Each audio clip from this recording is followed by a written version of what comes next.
Clooney. Remember, he wrote a scathing op-ed prior to the election calling on Joe Biden to drop out? And this week he took to CNN, the only place he's seen less than in his own movies, to gloat. God, I hope Jake Tapper doesn't plant his lips firmly on George's puckered ass. George Clooney believed that he could enter politics with a smug smile and an espresso, but before Greg Gutfeld, and because Hollywood arrogance just met its match and Clooney didn't even see it coming, Megyn Kelly tag-teamed him like it was WrestleMania for washed-up celebrities. One minute he was preaching from his mansion, and the next he was verbally dropped back to Lake Co. What did he say that set off the brutal takedown? What's the matter, George? Are the Hollywood roles getting a little hard to come by as you age and get decidedly more smug and self-congratulatory? I'm just asking. And chooses to finish this show by lecturing the audience on how journalism ought to be done. Speaking as Edward R. Murrow, he warns about the ongoing struggle for truth and integrity in the media. Truth and integrity. About the potential for the media to be manipulated and used for propaganda. George Clooney must have decided, you know what? This country needs more lectures from millionaires after observing the chaos, inflation, and arguments about gas prices that resembled the Great Depression. A man in a $20,000 tuxedo sipping cappuccino in Lake Co while instructing Americans on how to cast their ballots while his gardener trims the shrubs behind him is the epitome of unity. Brave. It was a civic duty. When I saw people on my side of the street not telling the truth, I thought that was time to... Are people still mad at you for that? Some people, sure. Wow, if that's Clooney with makeup. Imagine what he looks like without it, huh? Yes, George Clooney has made an official attempt to transition from actor to political savior. When the former Batman star and franchise founder says it's time for America to reflect, you listen, or at least that's what his public relations team believed would happen. Instead, what transpired was a spectacular slow-motion car crash of elite self-importance met with sledgehammer sarcasm from none other than Greg Gutfeld and a laser-guided intellectual torpedo from Megyn Kelly. So she and George get together and they start navel-gazing on stage about themselves, of course, and their vaunted profession and how bad, how just terrible the media is, and had the following exchange. What we do in this is we talk about the responsibility of journalists to hold truth to power, right? That's our goal. And so if you're doing that, and we don't tell people what to think when we show that montage at the end, for instance. The Hollywood screenplay Clooney pictured him as a contemporary philosopher whose voice might be heard over patriotic music, urging people to alter the course of history. Greg Gutfeld laughed so hard that he almost worked out his abs, and Megyn Kelly used a surgeon's knife and a jackhammer to destroy his moral compass. I remember Clooney's the same guy who held a star-studded fundraiser for Joe weeks before he dropped out and only called for him to quit after his disastrous debate. Clooney ignored concerns over Biden's age for years, only to magically come to the conclusion that he was demented when America finally saw what Clooney had been hiding. That's the problem with Dems. They're obedient shills for awful people, then pretend otherwise once voters see that they're full of. But remember, we were pointing out Joe's dementia before it was cool. We knew Biden was the worst president ever, which probably means Jimmy Carter died a happy man. Clooney's remarks were essentially the high-calorie, low-nutrient form of political philosophy packed with fancy words that were completely devoid of logic. Greg Gutfeld, of course, watched Clooney's performance and responded with the deference of a cat observing a goldfish while attempting to lecture it about the water cycle. Gutfeld attacked it like it was a lengthy, bloated Oscars monologue that was too long for Greg, 30 minutes. Clooney's hypocrisy was not only blatant, it was practically art. Imagine speaking about climate change while traveling halfway around the world in a private jet that emits carbon emissions, and doing so with the earnestness of someone who genuinely thinks that, in accordance with Gutfeld's philosophy, owning a vineyard gives you insight into world affairs. Clooney exemplifies the Malibu Messiah complex, a unique circumstance in which famous people confuse their praise for credentials. Gutfeld only depicted a man who spends more time moisturizing than most politicians spend reading legislation, concluding abruptly that he is the oracle of contemporary democracy without delving further into policy intricacies. Tara Palmieri, who's got her own Substack and podcast now, she's been on the show, she got a copy and released a couple of the nuggets, and so did The Guardian. But hers was a really interesting nugget. And she's apparently in this book, they reveal that George Clooney saw Morning Joe one day, right after his op-ed, and Mika Brzezinski was suggesting that Barack Obama was behind the George Clooney op-ed.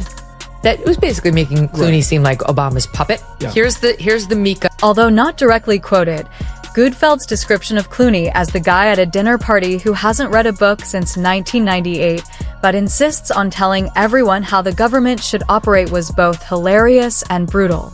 He said that Clooney's perception of middle America was about as accurate as a Yelp review from someone who has never left Beverly Hills, and let's not forget that in the grand tradition of roasting. Gutfeld subtly reminded us all that Clooney once starred in a movie in which his co-star was a talking goat. If that's not foreign policy, imagine what is. Gutfeld added the humor while Megyn Kelly was arranging a surgical suite of logical facts and eye-opening reality checks. Kelly entered the courtroom and didn't simply clap back. Instead, she gave a thorough closing argument that was fit for a trial on television. She started by composedly outlining Clooney's actions, which included elite virtue signaling from a man whose main repertoire consisted of memorizing lines and acting like he was crying on cue party. I bet there's one person in particular he thinks is spectacular. There's one person in particular I think is spectacular. There are a few who I think is levitating above that is Wes Moore. I like him a lot. I think he could be someone we could all join in behind. We have to find somebody rather soon. It's our job now to put together a proper team to stand up, because we're right now polling very poorly. I love that. Levitating above, as opposed to sinking to the bottom, like his last movie.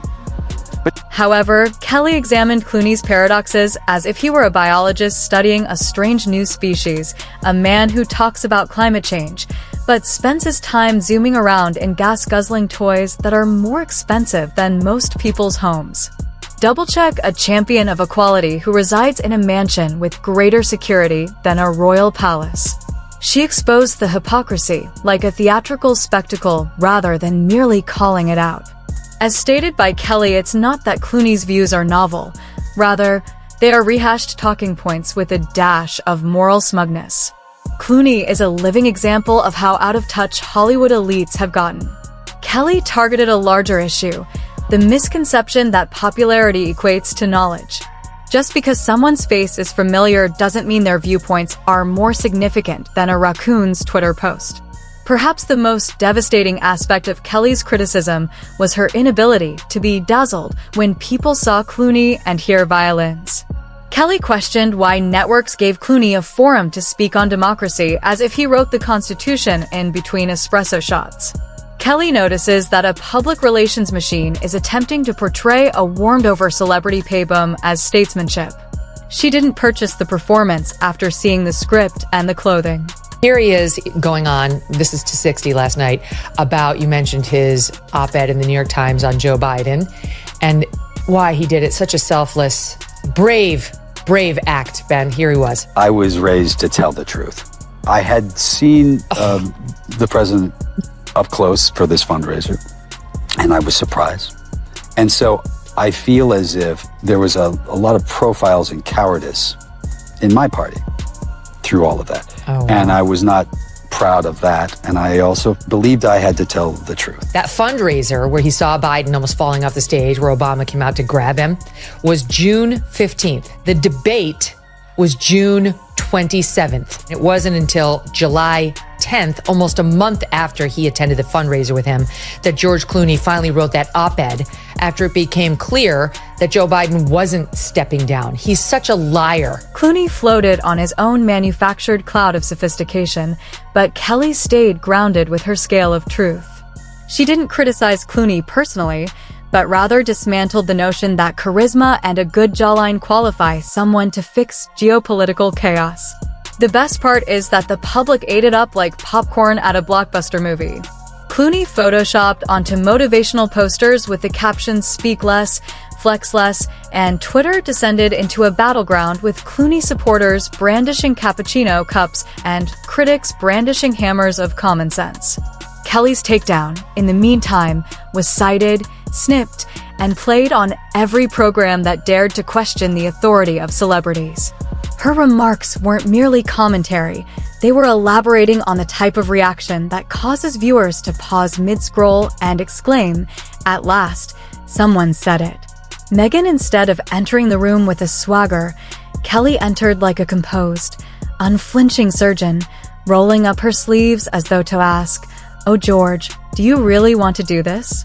Megyn took out the intellectual scalpel and began chopping Clooney's argument into neat, bite-sized pieces of embarrassment, even though Greg Gutfeld had already slammed Clooney into the punchline graveyard. However, in this new world of common sense, what he is aligned with is that he may be more like Trump than the progressives. The question is whether he has the guts to admit that he has no idea where he stands on trans extremism or border sanctuary cities. How does he feel about the fires in Los Angeles? Is he pleased with the way the mayor handled them? What is her face like? But in this new world of common sense, what is he aligned with? He might have way more in common with Trump than he is with the progressives. The question is, does he have the bravery to say that? I have no idea where he stands on the border, sanctuary cities, or trans extremism. How does he feel about the fires in LA? Is he happy with how it was handled by Mayor What's-Her-Face and Governor who's his name? You know, you may recognize him from her show, where citations are wrapped in smirks.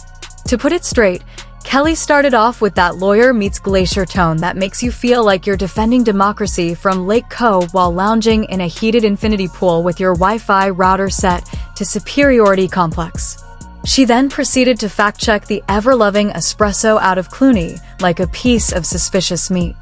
She then immediately jumped into Clooney's remarks regarding the dangers of media disinformation to democracy and his completely unique assessment that conservative voices pose a threat. With receipts in hand, Megyn displayed statistics on trust in the mainstream media, revealing that it is declining more quickly than Clooney's most recent box office comeback. She reminded listeners that silencing dissident isn't democracy. Rather, it's just an echo chamber with better lighting. Then came the iconic, "Are you actually serious?" look. Megyn's face when someone enters a dispute with the best of intentions, but no reason that's the vibe if you've ever witnessed someone attempt to explain Bitcoin to their dog. However, this time, the bewildered pooch was George Clooney, who was sincerely wagging his tail and pontificating on world events, with all the authority of a man who had previously portrayed a talking fox. Julia Roberts, who outed herself not only as a leftist, which we knew, but as somebody who, and by the way, she's also a husband stealer. She stole the husband that she has right now in a reported affair. So, okay, maybe don't be the voice of the ad in which we talk about women betraying their husbands, because in the leftist view, marriages are not about honesty and talking about one's differences and agreeing to disagree on certain dicey issues, but they're about lying. And they believe this so strongly, you put it in an ad. And her pal, George Clooney, who did something similar for another ad, same. You got Joe Biden out. How'd it work out for you? How'd that go? Maybe you should have said something a little early. But wait, it got better. Let's see the hypocrisy highlight reel. George Clooney said, with surgical precision, that he rallies for unity in speeches, but only if that unity excludes conservatives, libertarians, truckers, and anyone without a SAG card and a subscription to The Atlantic and the Piesta Resistance. They also likely qualify for frequent flyer therapy because they frequently fly on private jets. His never-ending speeches about the value of democracy are strangely timed for when his political side isn't in control. As Megyn put it, It's democracy when they win, it's fascism when they don't. Apparently, ballots only count when George Clooney approves of the outcome, but Megyn wasn't there to roast. She came to dismantle. So when he talks about cowardice, he waited a long time, but he should have the guts to maybe say that his friends in Hollywood, like John Voight or Mel Gibson or Sylvester Stallone, who shared a risk, might have been right on a few things. He's starring in Glengarry Glen Ross, am I right? No, it's Good Night and Good Luck. Oh, sorry, never mind. my fault. I was going to say, I mean, they have tremendous respect for David Mamet. David Mamet is one of the most conservative people.